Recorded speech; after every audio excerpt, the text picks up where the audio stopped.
And today I'm going to be recording another video of two tables of 100 NL Zoom.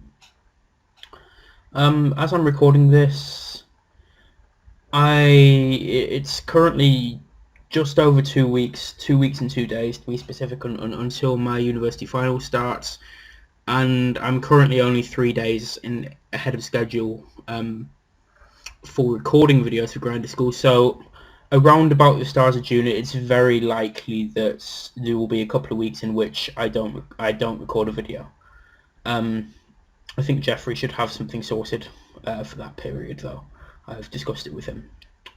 Anyway, the goal of this video is going to be primarily to play balanced to a decent degree, a greater degree than is perhaps optimal in most spots against regulars.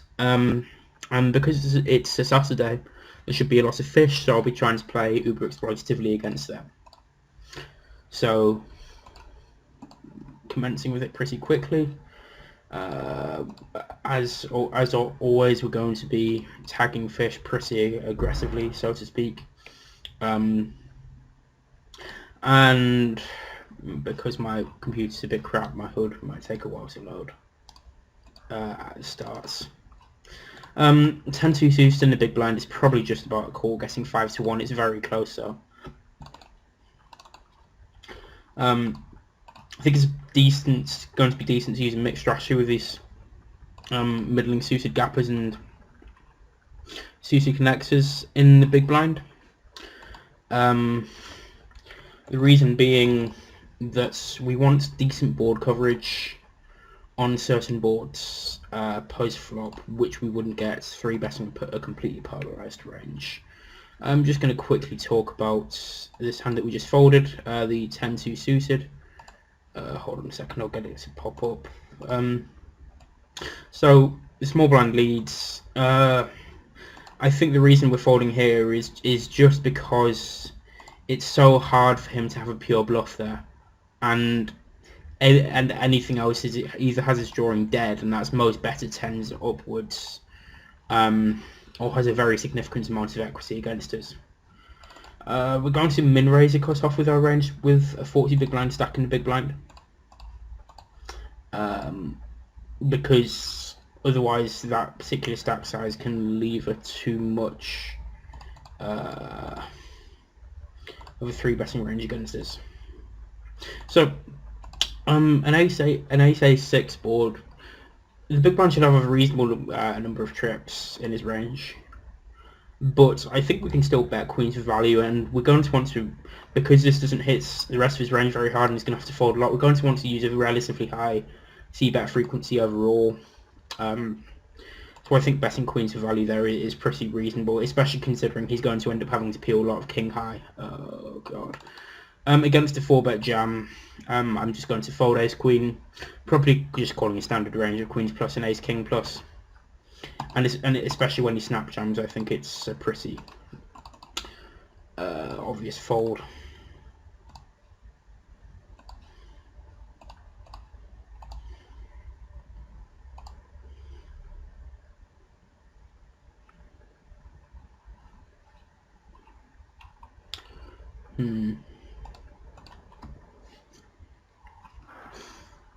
The league is playing 4 tables. Because there is a fish in the blinds, we're going to be opening slightly wider than normal from the cutoff, and that's the reason why we're using a slightly smaller sizing, given there's still a regular who has position on us.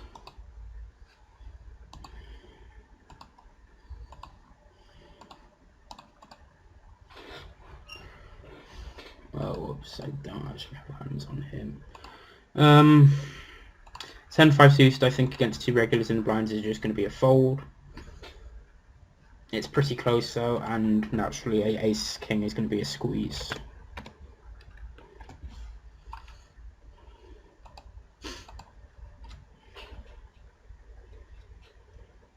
The small blind should be folding a lot here, especially given positions. He's just very rarely going to have ace queen plus or 10s plus, so it's going to be really hard for him to play anything post flop at all. And against a fish, who's especially one who calls out to the small blind, this is just going to be a board with which we see bets on which we c-bet very aggressively. So against a regular here, I think this board is one which hits our range much harder than his, but he does have some relatively nutted hands.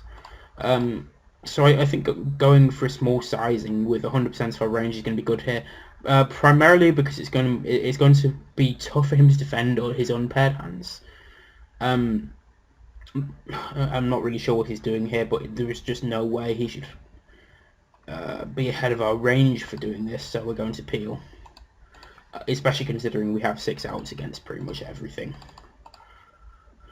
I mean, his line is just terrible. There's no two ways of putting that. So I'm just going to quickly pull up that hand to talk about in a little bit more detail. While we make a pretty standard c-bet in this hand. With the ace of clubs here, I think this can be just about be a peel. So here he calls in a small blind, which caps his range. He shouldn't really have deuces, 3 6s in his range either, because those aren't going to be strong enough to call.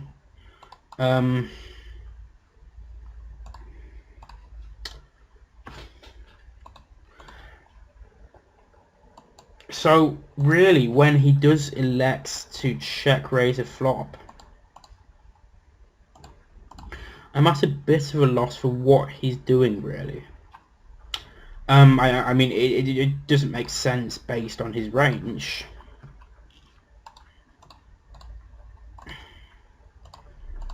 So I think we can only assume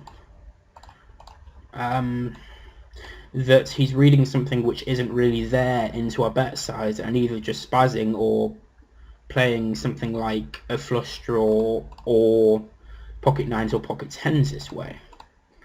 Both of which would make sense. I mean, another factor which almost certainly excludes the small pocket pairs from consideration is that he really shouldn't be calling a squeeze of those hands pre.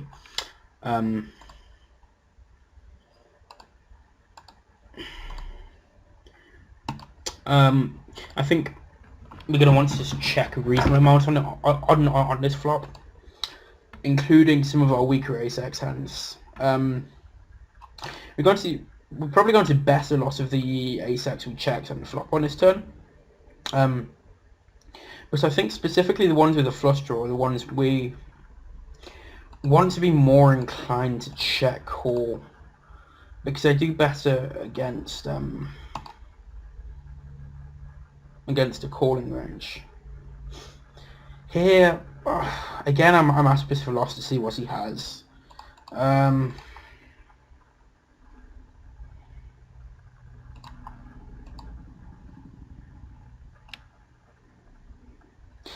I think we probably just need to call because it's so high up in our range, but we're not delighted about it, and I have no idea what he's doing there. The thing is here, he shouldn't really be betting many of his jack X on the turn. This particular hand A7 is very high in that range. As we said, we would be betting lots of our ace X on that turn. I'll check what happened in that hand in a second, but we're checking this specifically because it's got a club draw. Now, that leaves only a few ace-x, which are the ones with club draws that we didn't choose to bet the flop with in our range, and possibly some of the very smallest ones like ace-2s or ace-3s or ace-4. King-queen I think can go either way here. When he checks a flop, I rarely expect him to have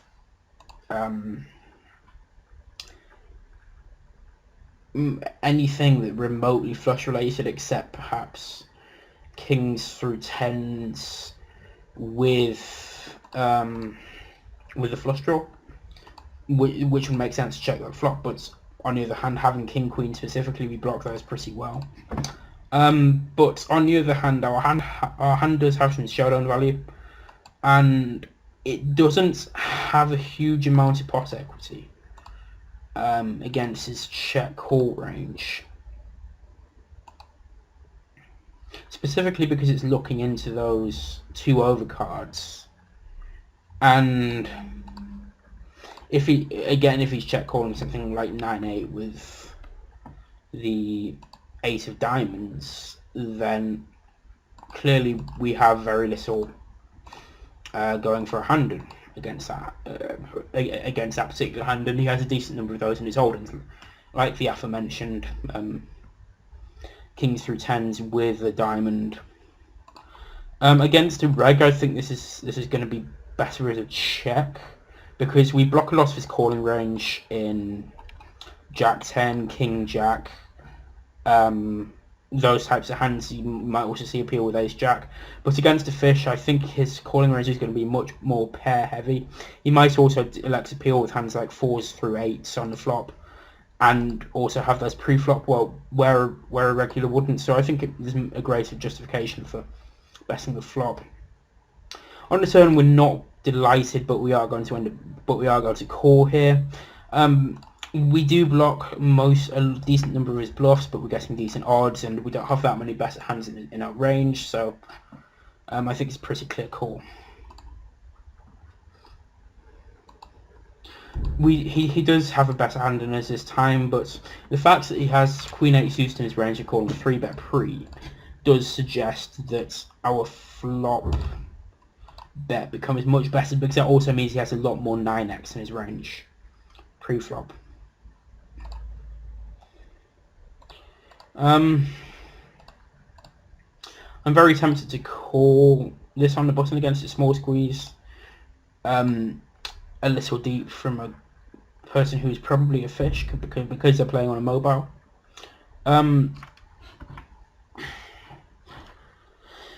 We're getting decent odds. The hand isn't fantastic, but it'll play okay, especially on turns like that.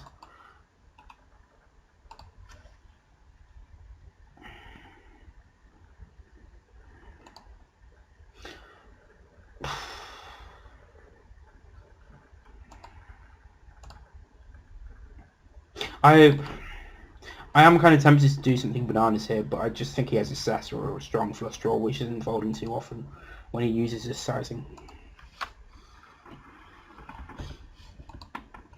And I think against that particular sizing, that we can probably just about fold hands like top pair, top kicker. Which is why I don't like so outrageously exploitative sizing with regulars left in the pot, even with a fish in the pot. Because any chance of getting value off the regular that you ever had, you just lose by using that sizing. Use a slightly larger sizing, sure, but that should reflect your range. You're going to be bluffing less often with a fish in the pot, and thus, well, that doesn't really make sense, but yeah. On this particular texture, we're actually going to fold ace 9. Pretty much all of our other ace X are better to call there, because they're either stronger in absolute terms, so ace 10 plus, or they have more backdoor equity. Against that particular sizing, we don't need to defend particularly wide, though I think in theory ace 9 might just about be within the realm of hands that we should be calling in theory. I think we might also have something of a sizing tell in that people who do better larger sizing on that board are less likely to be using a very high cbet frequency.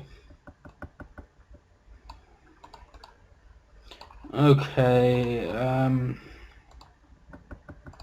we're just going to get going with that hand. 8-7 suited, I like having a 3-bet range in some spots. It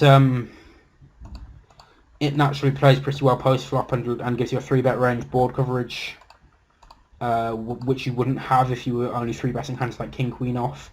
You can also call 4-bets with it if they're a reasonable size. So I think up to about 23 here you can call a 4-bet, which enables you to use a larger number of bluffs in your 3-bet range if you're calling 4-bets with some of them. I am sorry about my hood. It's very temperamental today.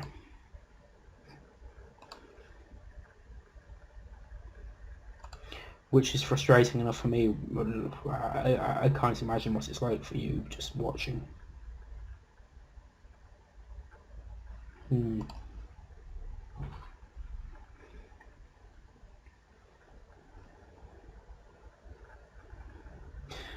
Because we're 2 fish in the blinds, we're just going to min-raise our weak hands and 3x our strong hands, and 2.5x the in-between hands.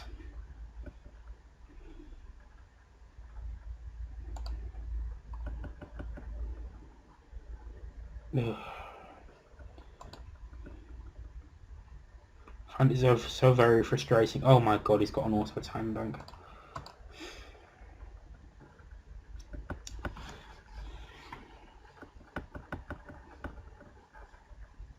That's one of the things I think which would be good about PokerStars, which I'd like to see PokerStars do, to either rule out auto time banks or include one in the software. I think this is a spot where if I wasn't trying to play a somewhat balanced game, I would choose to bet, because when 2 regulars check this particular texture given these positions, a pre-flop raiser is just going to be betting 7s plus nearly always, as is the pre-flop caller. But I think this is pretty much the worst hand in our range, and we don't have enough value hands here, despite how wide we can value bet, given how often most strong hands are being bet to use 100% bluffing frequency. So against people who are protecting their ranges there, which for the sake of this video we're assuming they are, you can't really bet queen 10 of diamonds. In practice, it's 100 ml, I probably would.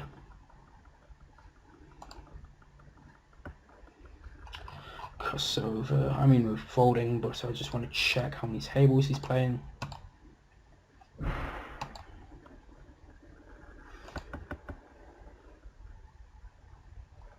This board is just... I mean, on this particular board with a cold caller and with us calling, I don't really expect him to bet worse than 2 pair very often. I mean, even if he has a hand like ace-x suited with a backdoor flush draw, it's kind of tough for him to bet that into 2 reasonably strong ranges on that flop. So I expect him to be very value heavy there. Jack 7 suited is obviously a hugely loose suit open under the gun, but with 4 fish behind, and the other player looking like a bit of a nit so far, he says, as we get 3 bets, I think it's a pretty reasonable open, exploitatively, because the chance of us getting into a post flop with a fish is just hugely valuable. Queen Jack offsuit is slightly outside a default opening range for me here. With the fish and small blind, I think it's okay.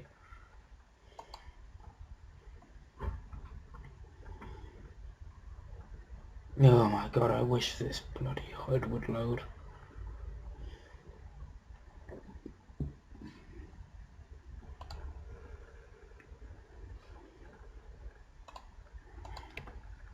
There we go, that's better. Jack 4 offsuit is kind of close against him in raise, but I think it's probably just about a fold given rake. In a rakeless game, I think that's probably a call.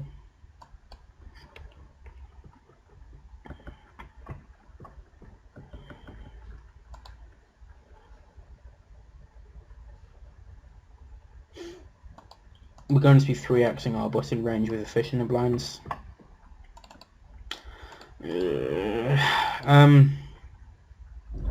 I think again 8-6 offsuit is pretty close here.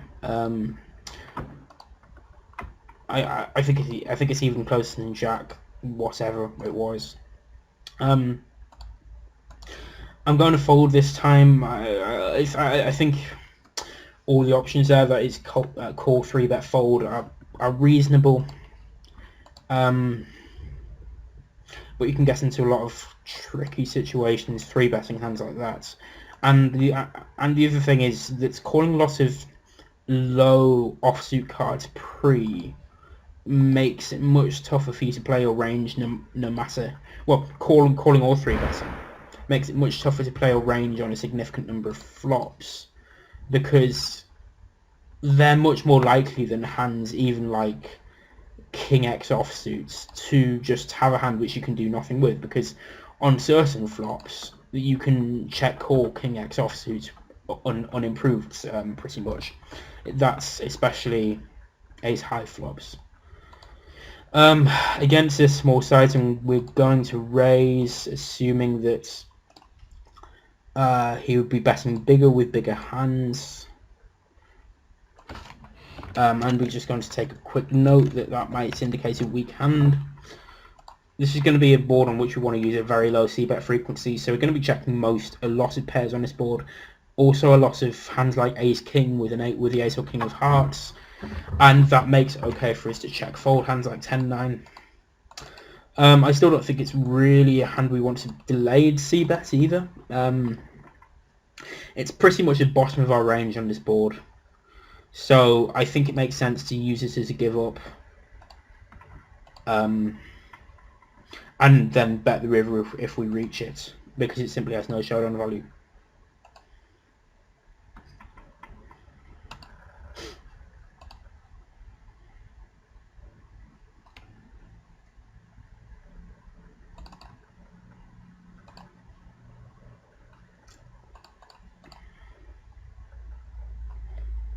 Again, with two fish and the blinds, we're just using a super exploitative button strategy. We're min raising because we don't have a very good hand. I've got this guy tagged as a whale. I'm not sure why. It must be from some hands I've filtered out or something. But I'm going to play with the assumption that he is a whale.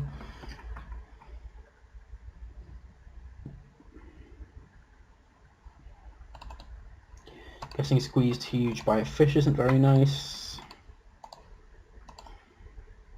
Well, it's not huge, but it's bigger. It's bigger than you'd normally expect.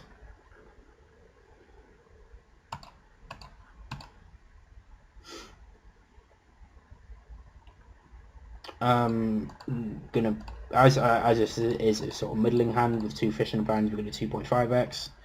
On this particular board, the fish should have a lot of draws that he's going to peel, and against most sizing, so we're going to use a pretty large sizing.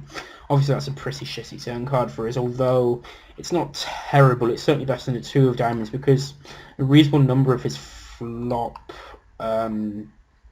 flush draws would have included the Queen of Diamonds, so that reduces the chance relative to, say, the 2 of diamonds that he does have a flush. And the river is just a pretty standard value bet to try and get value from king, queen, or whatever he might have, or worse, ace x, which he does clearly have a lot of it if he has ace 4 pre. We can also assume that player's hype is raising to pair a decent percentage of the time on the flop, so we can exclude a lot of the stronger hands as well as 3-betting ace king, possibly ace queen pre, etc.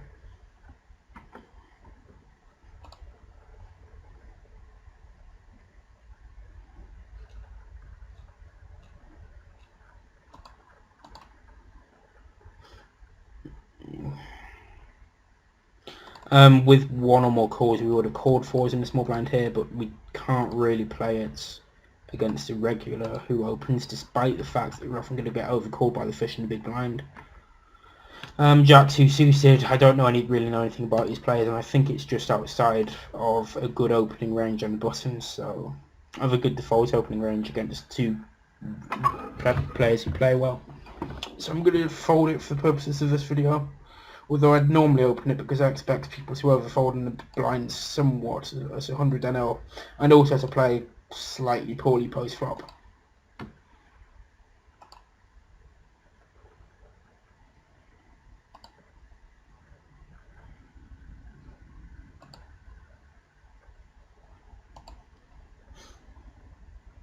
King, queen, we can call here.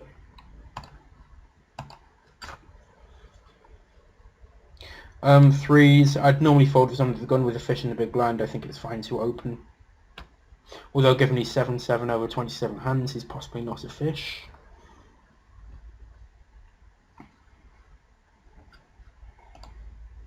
We have so many better hands to defend on this board, especially 3-way against our sizing. We can just fold. Again, fish everywhere, so we're going to be opening a much wider range under the gun. Against the 2.5x, 9-7 suited, you can either call or 3-bet.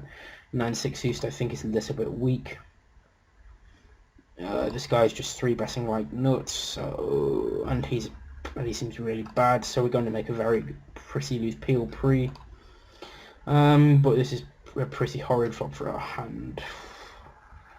We could elect to stab here if we had stronger reads that his flop checking range was inordinately weak, but those are reads we don't have. So we're just going to check, and probably check this turn too, because all of a sudden well, not all of a sudden, but he doesn't really want to fold many Broadway cards on that turn. So we wouldn't expect to have much immediate fold equity. We're min-raising his button because of the 40 big blind stack in the big blind. Against a small 3-bet, we're going to want to use a strategy of predominantly calling.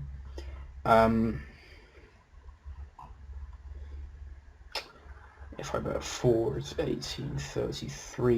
Yeah, so if I bet 450, that threatens to get stacks in by the river without betting too much. King 5 suited here. I think because it's an ace, the pre-flop raiser hits that board much harder than anyone else. And because we're checking our entire range on that turn, we have a really strong range relative to the other two there, so we can pretty much just bet everything if we so please. There are fish everywhere, so we're going to make a very loose open from middle position here.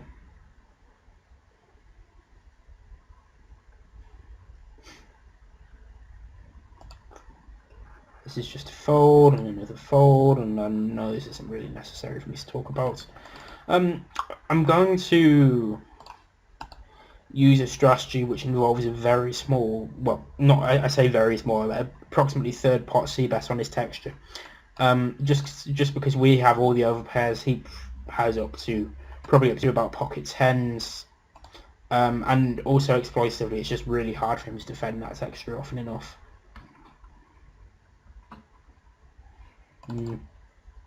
I think blind against blind, this is just a very clear check down. We can decide if he does something unusual on the turn, what to do. When he bets a turn, so if we had more reads about what specifically his opening range was so we knew to what extent he had small king X in his range, we could make a better decision on the turn. I think because we have so many trashy hands on the flop, which is just going to have to check back and then fold the turn, checking the flop because they have simply no value.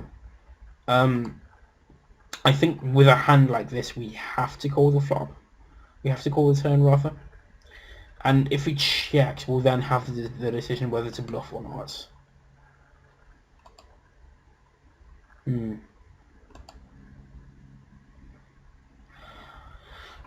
I think with the ace of diamonds, that is a very clear bluff. I think anyway it's pretty close to the bottom of our range.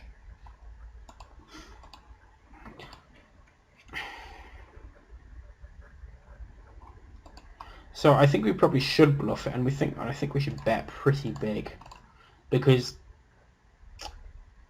when we bet this particular hand here, we certainly want to make him fold hands like Queen 10.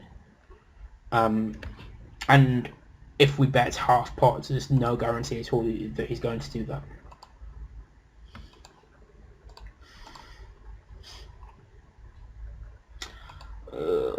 King 5, I think especially with the 5 of clubs, this is going to be a good check call on river, because we want to have some king X in our river checking range. So we're not just so we can fold hands like pocket 8s if our opponent bets the river here.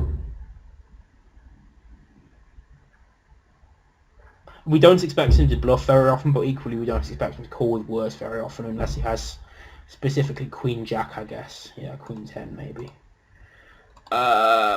We open under the gun with called +1. This is actually quite a funky spot, because his range is really tight. So he has possibly all the combos of ace queen, Ace-Jack suited, he should only have 2 combos off. I don't think he should be calling Ace-Jack off in this situation, so I think we can happily barrel. But he should also have 3 combos of pocket jacks. So I think he has 5 combos which beat us, and possibly 8 which we beat, which have to call again.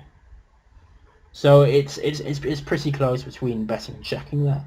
But I think for the sake of simplicity, was the board 2-tone on the turn? No. So I think on this particular turn, because relative to this player, a hand like Ace-10, it isn't really that much of a bluff catcher. Actually, I guess Ace-10 specifically is pretty good because it blocks his outs when he has King-Queen, which is pretty much his primary bluff. Because, okay, let me rephrase that. Because when we check, it's very tough for us to actually call a bet. Because there's pre-flop range there, which calls that flop. Is, I think, specifically Ace-Jack suited, possibly Ace-10 suited, Ace-Queen, Ace-King, Kings, Queens, King-Jack suited, Queen-Jack suited. And King-Queen suited with a backdoor flush draw. So that's 3 combos which don't have at least second pair there. And I don't think intuitively most 100 Zoom players are going to see Queen-Jack there and realise that they have 3 worse combos in their range, and so they should probably start wanting to bluff it. So if we assume that he's not going to be betting Ace-Queen very often on the turn, if we do check this hand, then it's probably going to have to be to fold, which is just one of the ridiculous... It's just one of the ridiculous results of how people tend to misplay their ranges in situations where they have very tight as well as very wide ranges. In practice, I don't think you can fold to a single bet, just because I think people are you're going to get too many regs who are just So how many better combos did we say they had? 5. Then I guess if they're always bluffing those 3 King Queen combos, and you're getting pot odds on the turn, and possibly the river, but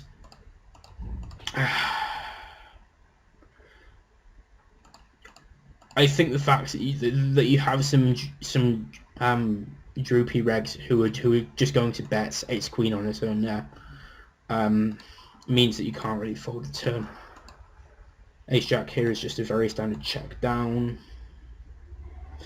When he bets the river, bleh. I'd feel more comfortable if he was either more or less aggressive.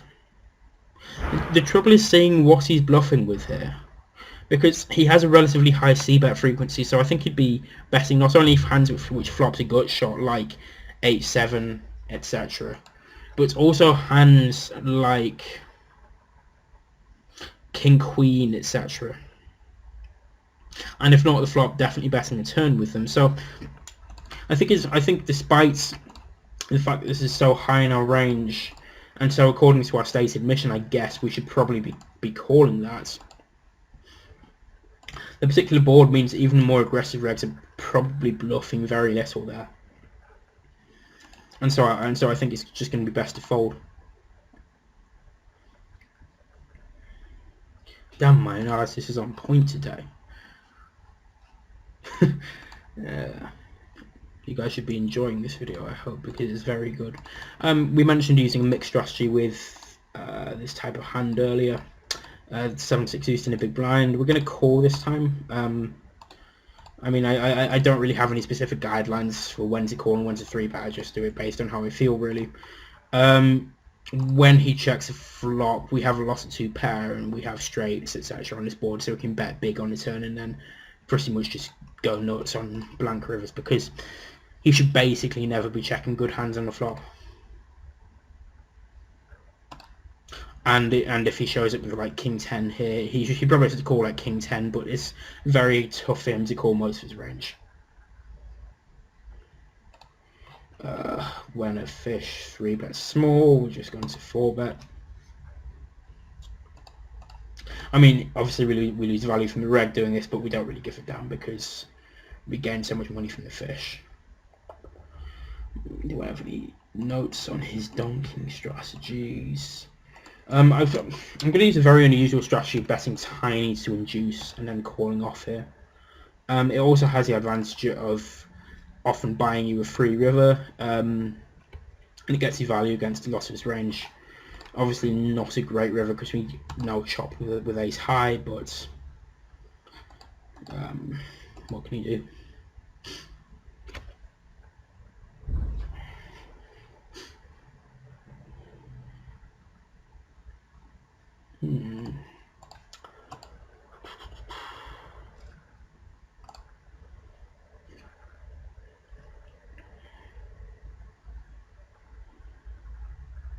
King 8 suited, we're going to be opening if it's folded to us.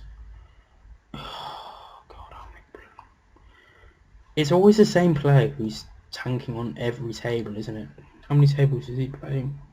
He's playing for. Is he mixing limits? No idea.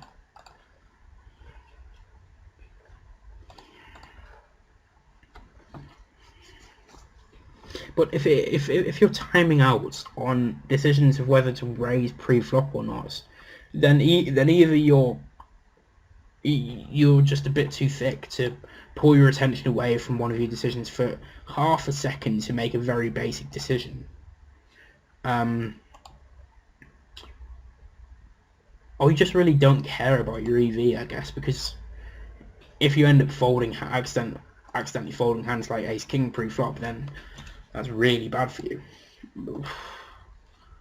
The flop was a slightly thin cbet. I think having cbet as flop, we're not delighted about it, but I think we're probably going to want to bet this turn. It's tough to see much that a fish folds here, but I think it's probably just about enough to justify it with our decent box equity there.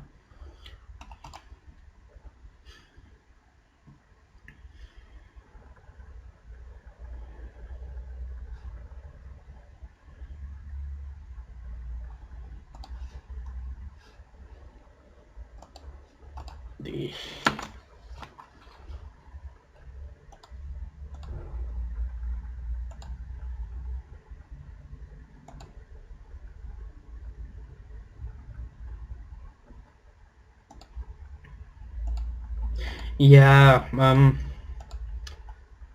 I don't really have much to talk about at the moment. Right now I'm saying words purely to avoid there being a period of silence in the video, which I feel would be not particularly conducive to your enjoyment. Even if what I'm saying right now isn't particularly instructive, again we're min raising because of the short stack and the big blind.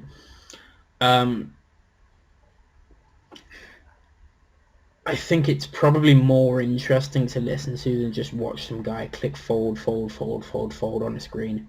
And certainly, while I'm personally guilty of often browsing blogs or whatever while watching training videos myself, I don't think it's a recommended practice. So anything I can do to prevent you from doing that, I think is going to be ultimately.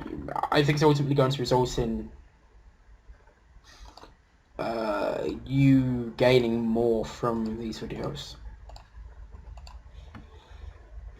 So I guess that was basically just a convoluted way of me saying that it's better when I make videos interesting than when I make them boring.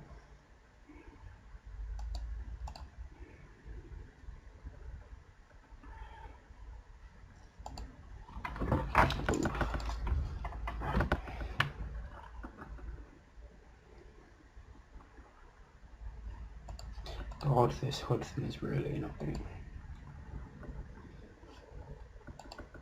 I don't have anything running on my computer except for my video software, PokerStars and PokerTracker. Okay, so this would be a flop against a reg with check call. because we don't really have... basically because their range crushes ours on this board. We're probably 3-betting ace-king, ace-jack, aces, kings, jacks. Big blind against button, pre there. So it doesn't make sense for us to have a check raising range when our value range is purely queen 10 and arguably king jack. Although given the number of combos which beat king jack there, that's starting to get a bit thin. There is an argument for betting the flop here. I think, considering what our range looks like and the fact that we're trying to play a relatively balanced strategy today, I don't think it's a very good one. Because this is going to be one of the worst hands in our range to bet the flop with. The turn's pretty close. Sometimes we're winning, and I think that makes our hand good enough to call. On the river's quite interesting because we do have a 10 blocker, which is good because it blocks queen 10, which we can feasibly have some percentage of the time. We're going to check this. I'm just going to fold here because I think it's probably value heavy. We're checking this turn because we want to check some 10x to protect our range. And with this particular hand, we block some of the hands that he can call with which don't have a 10. Like ace-jack, which might choose to check the flop a decent amount of time. Like queen-jack, which might make a very nifty check on the flop, like jack-7, which he has pre, whereas he probably doesn't have hands. He probably has jack-7 off pre, whereas he probably doesn't have 7-5 off pre. So checking this, that's going to be better than checking 10-5. And also it's not so strong as to just really miss out when we don't get to bet it twice, like as would be the case with ace-10. Because ace-10 is just a nuts there. Our opponent also has ace-10, but he never has a stronger hand. Or at least he shouldn't really ever have a stronger hand. We made a mistake in 3xing pre with his stack size on the button, but everyone makes mistakes sometimes. And we're c-betting here against the fish for value/protection. We're very happy if he folds, just as we're very happy if he calls.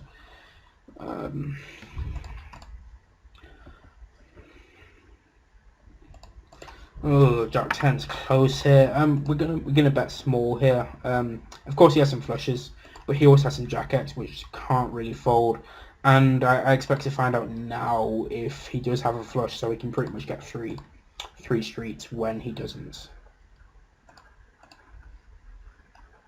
So yes, we're kind of betting for information, but it's not a bet for information in the classic sense, because the primary reason we're betting is for value, and this is naturally pretty nice,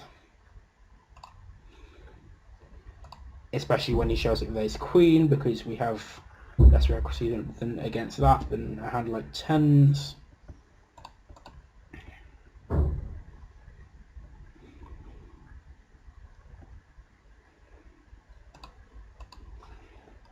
Flop a gut shot against the fish, just okay, so I've got to know that when he donks the sides of the pot, he's probably strong.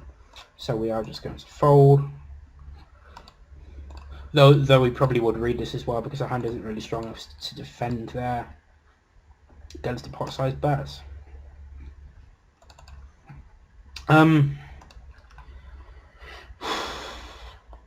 Because this guy over my decent sample is folding so much to 4-bets, we're actually going to 4-bet his hand. And this is definitely an exploitative 4-bet, but he also wasn't 5-betting much.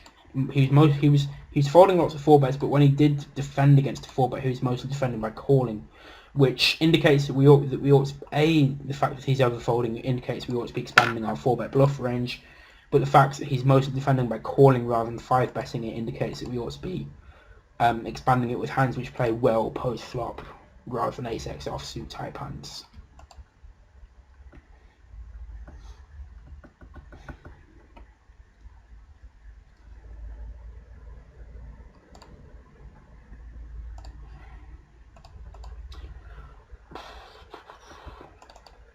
Ace-4 is going to be a very clear check call here.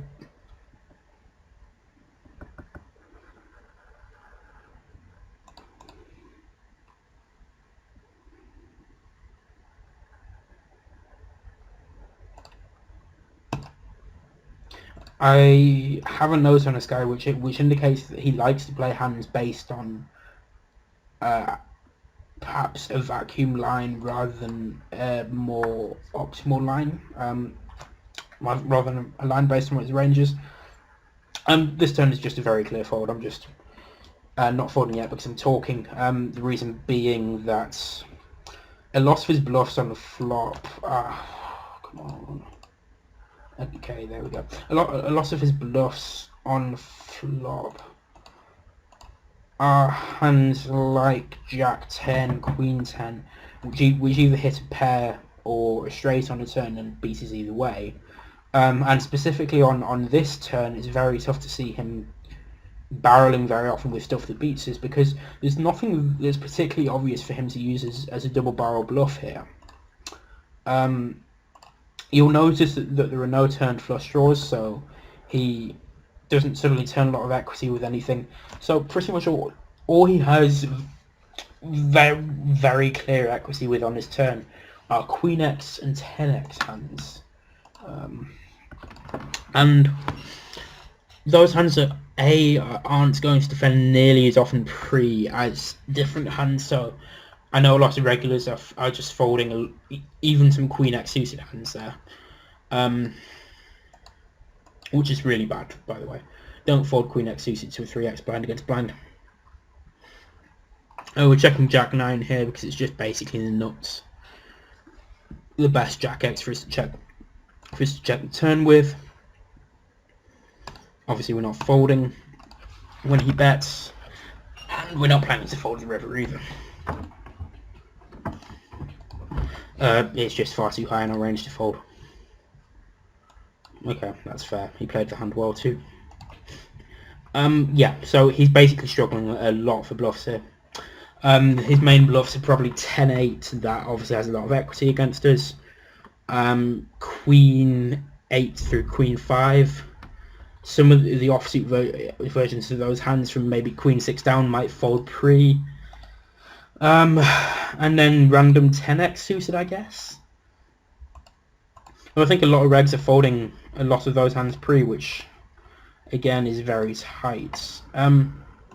He probably doesn't have ace 10 because that a huge amount of the time, because that would check the flop. And yeah, so I think it's just worth noting that this is a situation where he really can't bluff much on a turn simply because he doesn't have many bluffs. Okay, because we're a fish, we're just going to explosively use a smaller size here. Against a reg, using a bigger size would be great. Against a fish, so yeah, I mean that basically illustrates the point I'm about to make. He either has a pair or he doesn't. He's not. I mean he can feasibly play over pairs this way, decent amount of time, which is just not folding to any size. But equally, he's pretty much always folding ace high. 6-5 suited could be a bluff here.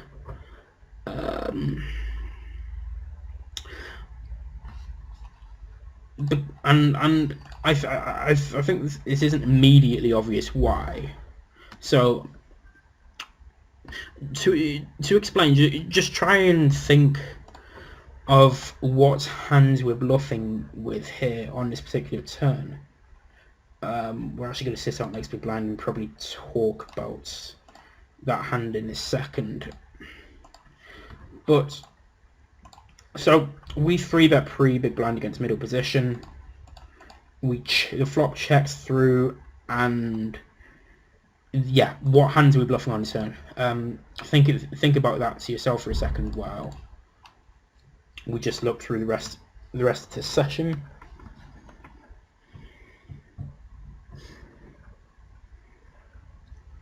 This would be a very clear defend. Heads up, 3-way I think it's a fold just because his bluffs have so much equity against us, and also we have a decent number of stronger hands in our range on our board anyway.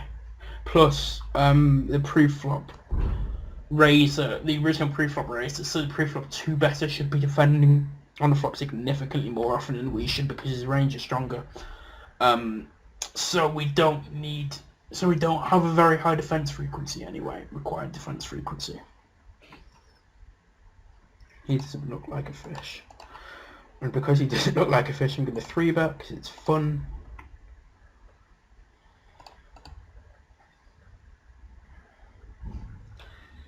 Okay, so let's quickly get this hand up to talk about it.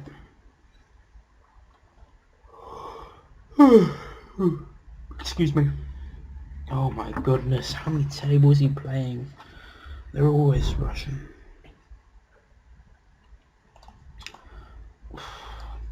I'm guessing 3-1 with decent stacks behind. I think we can peel 6-5 suited here.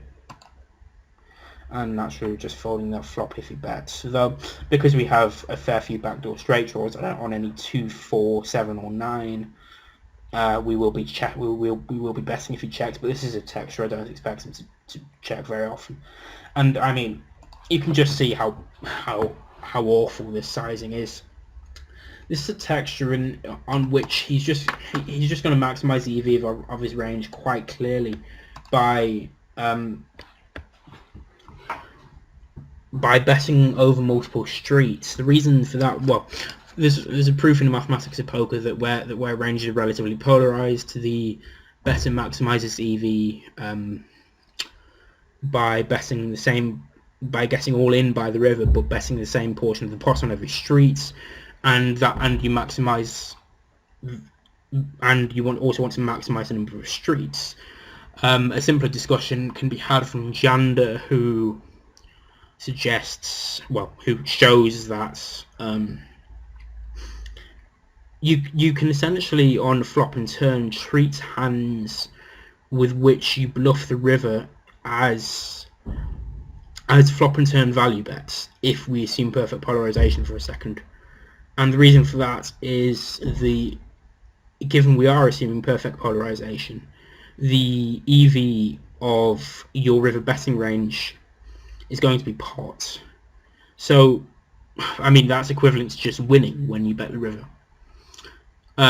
So that's why we can treat river bets as wins, and that's also why we want to maximize the number of streets, because this also applies to the flop and the turn. If we're already perfectly polarized by the turn, then the EV of our betting range, I think, is pot. In fact, I'm pretty sure it's pot.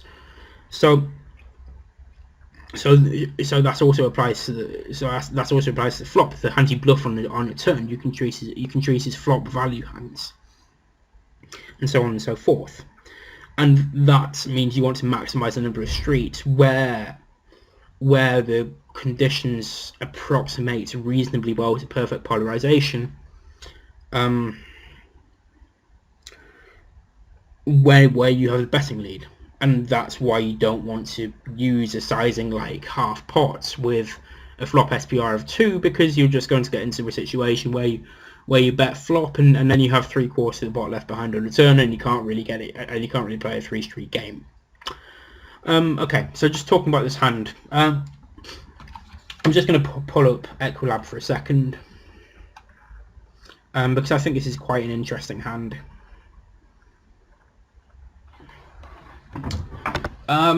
So we 3-bet big blind against MP, so let's assume against modified in particular, because it's a bit of a nit, we probably just have ace king plus some queens plus for value, and then as bluffs, I mean, we probably have some kind of stuff like these hands, and yeah, something like that. So we probably have a few more bluffs. Now, if you look at that flop, if we assume for a second that we probably want to,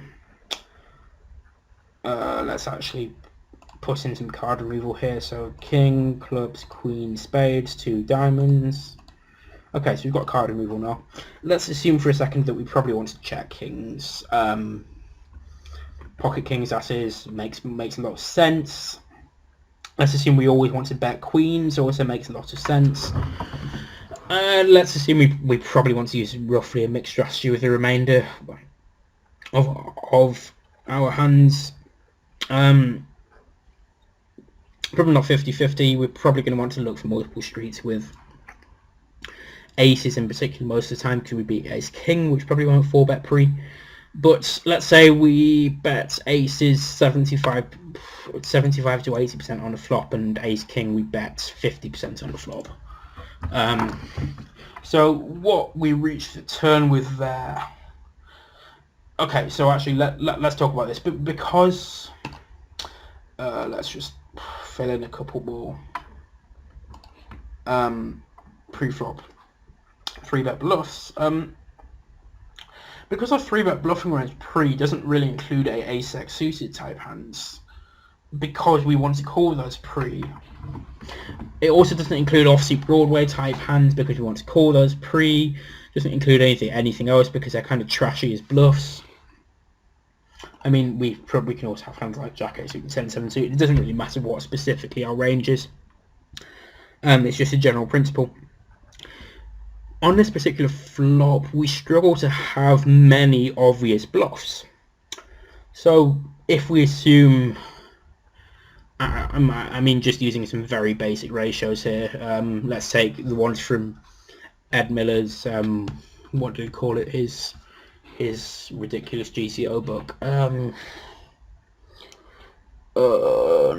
Not Poker Math and Masses, that was basic Poker Maths book. Crikey.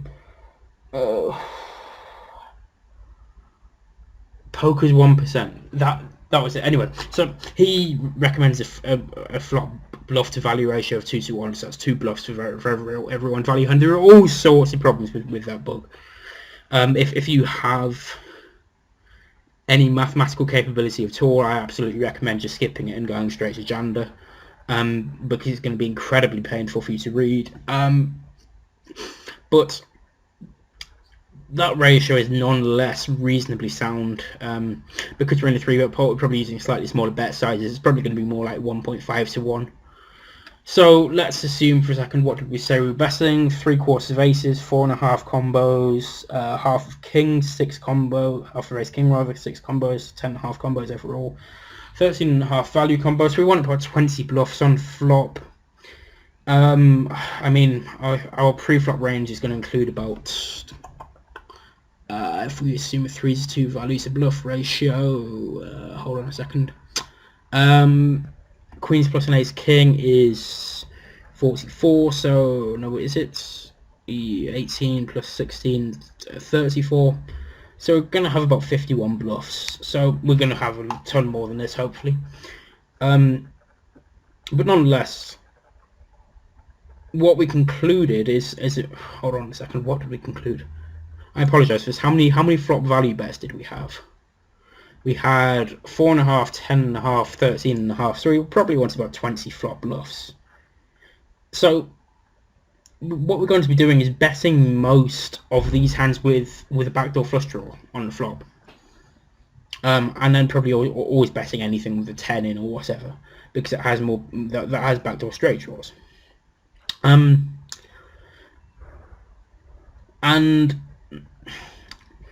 when we get to turn,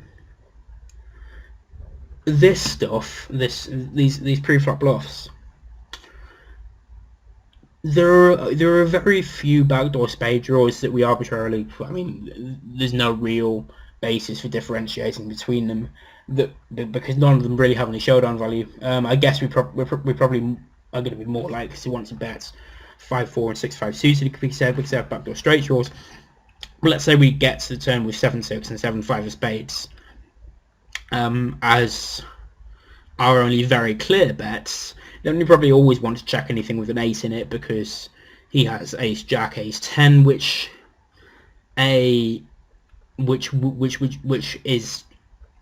basically makes our ace-x hands too strong to bluff.